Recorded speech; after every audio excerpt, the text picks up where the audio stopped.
ఇప్పుడు మీరు మాట్లాడిన దేవుడు మాట్లాడు. ప్రతిదీ దేవుడు మాట్లాడు. మంచినీళ్ళు లేరు రే బాబు, ప్రతిదీ దేవుడు మాట్లాడుతాడు. మంచినీళ్ళు కాకపోతే మాసే ఇవ్వండి. అట్లాగా సార్, అంటే మీరు మాట్లాడిన దేవుడే సార్.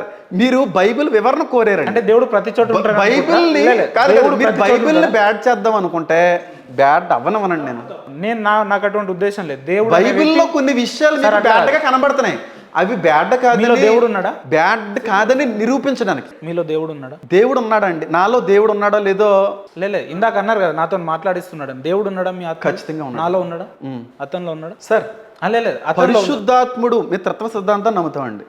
ఆయన ఏమంటే, నీ హృదయం అనేటువంటి తలుపు బయట ఉన్నాను నేను, ఒకవేళ నువ్వు తలుపు తీస్తే నీతో పాటు ఉంటానన్నాడండి.